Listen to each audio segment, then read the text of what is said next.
I would start actually at the very beginning. I used to do everything on my own, to be honest with you. I was a solo entrepreneur who would try things, didn't create a team around them, and I had an uncle that turned to me and goes, "What are you doing? You can't do it all. You're also not good at certain parts of it. Find a partner." And so when things go bad, go wrong, it's very good to have someone that complements you.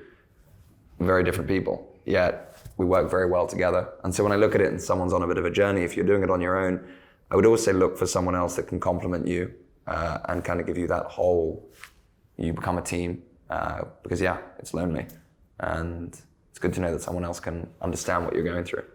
Even when it came to first time I ever made a product, I probably emailed 50, 60 different companies. I was like, I'm gonna try and work this out. And I learned while I did it. I did not know everything. When you look to the top, you think everyone has it figured out. And then when you actually get further and further up the ladder, you realize, but you still haven't figured out. And now you know people that are above you and they don't really have it figured out.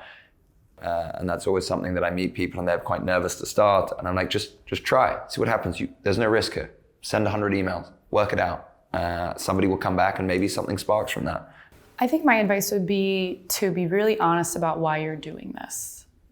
Building something great requires great leadership, which means like the removal of your ego, the removal of like your selfish needs and wants, and the ability to ask questions about what is it going to take to become like the fullest expression of what this can be, which means you get the best out of everyone around you. Anybody who's ever been like truly great on this earth, whether it's an athlete, a military leader, a world leader, a business leader, they have a routine, and whether or not they feel like doing it, they do it. And I remember like one of my first bosses said, look, how many times do you think Mick Jagger has sang Satisfaction? But he gets up every single time and sings Satisfaction like it's the first and last time he's ever gonna sing Satisfaction. I link into that personal discipline with like a morning regimen. Like it's my morning coffee, it's my dog, it's a walk with my husband with the dog, but it's linking into it's time to go and it's time to do this. And whether or not I feel like doing this doesn't really matter, it just has to be done.